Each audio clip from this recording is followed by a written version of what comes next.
Anne Boleyn was Queen Consort of England from 1533 to 1536, and the second of Henry VIII's 6 wives. Her time in the king's court was tumultuous and, as most know, did not end well, unless you were King Henry, who probably thought the ending was just peachy. The events of her reign and demise are filled with swirling speculation, and likely no one will ever know the full story. But there is one thing about it that may be easier to conclude. She may have had a significant and lasting effect on our gentle craft. Anne was born in about 1504 to well-to-do parents in Kent, a seacoast county southeast of London. When she was about 18, she parlayed her family status into securing a position as a lady-in-waiting to Catherine of Aragon, Henry's first wife. King Henry, a man with a roving eye and a stable of mistresses to prove it, chased after her, but the crafty gal put a stop to his advances, telling him, "I will be nothing less than queen." This caused a problem for Henry because he already had a queen, and you're only allowed one, especially under the strict rules of the Catholic Church with its pesky rule against divorce.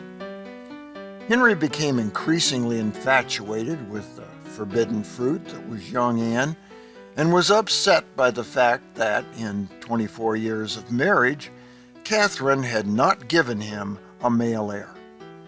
How to solve what many were calling the king's problem? Well, he decided his marriage to Catherine, who happened to be his brother's former wife, was blighted by God, and he petitioned Pope Clement for an annulment.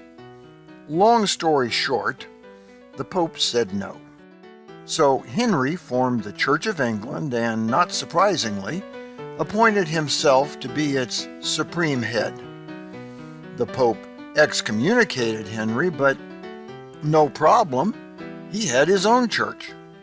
This paved the way for dumping Catherine, and in 1533, the 42-year-old king finally married Anne, who by now was in her mid to late 20s.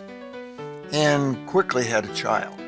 Unfortunately for her, a girl, Elizabeth, who eventually became queen.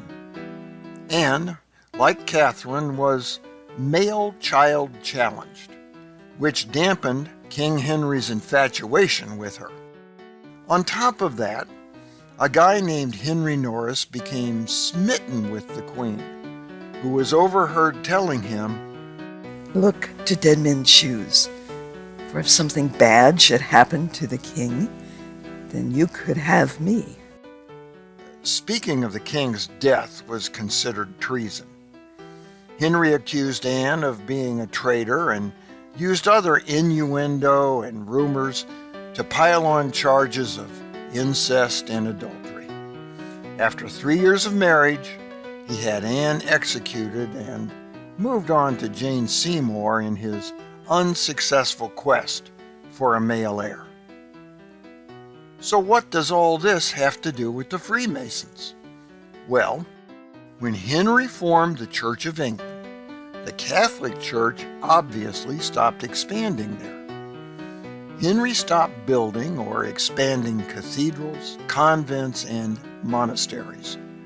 The market for stonemasons dried up. Under those circumstances, what's a skilled stonemason to do?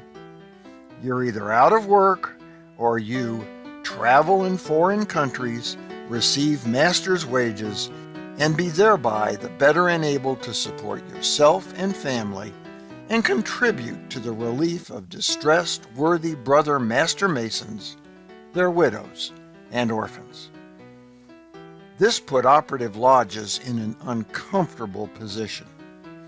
Some think this situation may have contributed to the lodges, for survival, to begin opening their doors to speculative Freemasonry.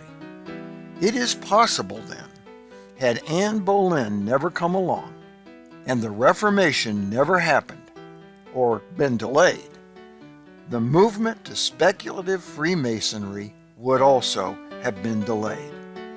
Now, this is just food for thought. Don't overthink it. And for God's sake, don't lose your head over it, like Anne did. Ouch! For the Whence Came You podcast, this is Steve Harrison with the Masonic Minute.